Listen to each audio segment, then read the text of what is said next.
បងប្អូនណាខ្លះដែលធ្លាប់ជិះម៉ូតូ Honda ជិះឡានម៉ាក Honda តើដឹងពីប្រវត្តិរបស់វាហើយឬនៅថ្ងៃនេះខ្ញុំនឹងធ្វើវីដេអូមួយដែលរៀបរាប់អំពីប្រវត្តិរបស់ក្រុមហ៊ុន Honda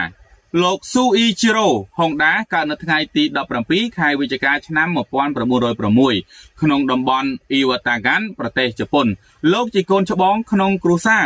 ហើយក្នុងឆ្នាំ1922លោកបានបញ្ចប់ថ្នាក់បឋមសិក្សាជាន់ខ្ពស់នៅសាលា Futamata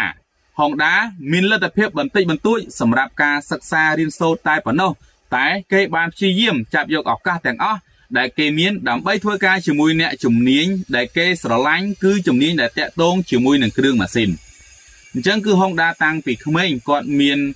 ចំណង់ចំណូលចិត្តរបស់គាត់នឹងគឺផ្នែកខាងគ្រឿងម៉ាស៊ីនក្នុងមួយជីវិតរបស់លោក Honda គាត់មិនដែលភ្លេចពីអនុស្សាវរីយ៍ដែលគាត់បានឃើញរថយន្តជាលើកដំបូងនោះទេក្រោយពីបញ្ចប់ការសិក្សាលោក Honda បានចាប់ផ្ដើមអាជីពឲ្យហាងជួសជុលគ្រឿងម៉ាស៊ីនមួយកន្លែងឈ្មោះ Auto Sukai ក្នុងឆ្នាំ1928គាត់បានត្រឡប់ទៅស្រុកកំណើតរបស់គាត់វិញ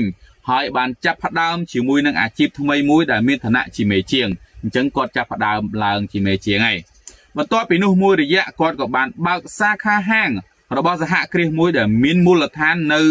Hamamatsu ប្រទេសជប៉ុនដំណាក់កាលបង្កើតអាណាចក្រ Honda លោក Honda បានចូលរួមទស្សនាការប៉ាណាំងឡានជាញឹកញាប់ដែលបណ្ដាលឲ្យលោកមានចំណាប់អារម្មណ៍ជាខ្លាំងជាមួយរថយន្តនិងម៉ូតូបន្ទាប់មកលោកចាប់ផ្ដើមធ្វើការពិសោធន៍ជាមួយនឹងគ្រឿងម៉ាស៊ីនហើយក្នុងឆ្នាំ1928គាត់បានរៀបចំក្រុមហ៊ុន Tohei Shiki ឡើងដែលក្រុមហ៊ុននេះមានមុខងារផលិតក្រវ៉ាត់និងប៊ីស្តុងហើយផលិតផលដែលផលិតបានមួយចំនួនធំត្រូវបានលក់ទៅឲ្យក្រុមហ៊ុន Toyota ដែលជាក្រុមហ៊ុនផលិតរថយន្តធំជាងគេនៅប្រទេសជប៉ុនរូបលោកមានបំណងចង់បើកជំនួញតាក់ទងនឹងគ្រឿងម៉ាស៊ីនជាលើកដំបូងក្នុងអំឡុងពាក់កណ្ដាលទសវត្សរ៍ឆ្នាំ1940គឺនៅពេលដែលគាត់បានរចនាម៉ូដនិងផលិតម៉ាស៊ីនដែលមានរាងតូចវាភ្ជាប់ជាមួយកង់ដើម្បីធ្វើឲ្យคล้ายជាម៉ូតូហើយការបន្ថយមួយនេះក៏ទទួលបានជោគជ័យជាស្ថាពរផងដែរភាពជោគជ័យក្នុងពេលនោះបានជំរុញឲ្យលោក Honda មានការព្យាយាមតស៊ូឡើងបន្តទៀតគឺនៅឆ្នាំ1948គាត់បានបង្កើតក្រុមហ៊ុនផ្ទាល់ខ្លួនមួយមានឈ្មោះថា Honda Motor Company ក្នុងឆ្នាំបន្ទាប់ក្រុមហ៊ុនរបស់លោកបានផលិតម៉ូតូមានរាងតូចមួយដែលមានឈ្មោះថា Dream D ដែលវាបានត្រៀមខ្លួនរួចជាស្រេចដើម្បីចូលរួមប្រកួតប្រជែងក្នុងទីផ្សារតាមរយៈការផ្សាយពាណិជ្ជកម្មដ៏មានឥទ្ធិពលផងដែរក្នុងរយៈពេលមិនបានមួយទសវត្សរ៍ផងក្រុមហ៊ុន Honda បានក្លាយជាក្រុមហ៊ុនផលិតម៉ូតូដ៏ធំជាងគេក្នុងโลกហើយជាក្រុមហ៊ុនដែលមានចំណែកទីផ្សារក្នុងទីផ្សារលក់ម៉ូតូក្នុងសហរដ្ឋអាមេរិកច្រើនជាងចំណែកទីផ្សារលក់រថយន្តរបស់ក្រុមហ៊ុន Toyota និង Nissan ទៀតផងចាប់តាំងពីលោក Honda ទទួលបានភាពជោគជ័យខ្លាំងមកឈ្មោះរបស់លោកធ្វើឲ្យមានភាពតាក់ទាញខ្លាំងណាស់ចំពោះអ្នកសារព័ត៌មានមកធ្វើបទសម្ភាសន៍ខុសពីអ្នកជំនួញផ្សេងទៀតដែលគេមិនចូលចិត្តអ្នកសារព័ត៌មាននោះទេ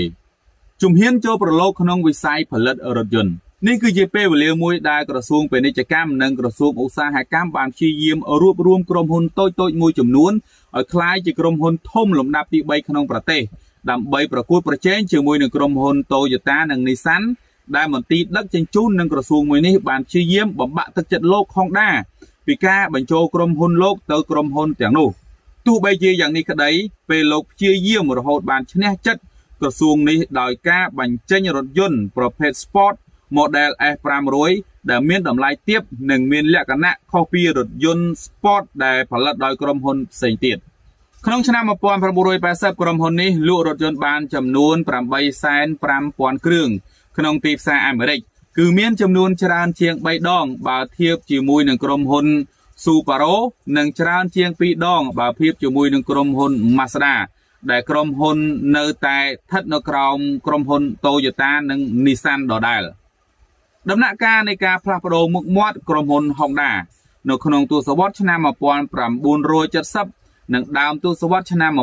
1980លោក Honda បានពង្រឹងក្រុមហ៊ុនរបស់លោករហូតដល់ឯនាយសមុទ្រនៅក្នុងឆ្នាំ1979គាត់បានបើករោងចក្រផលិតម៉ូតូមួយនៅទីក្រុង Columbia រដ្ឋ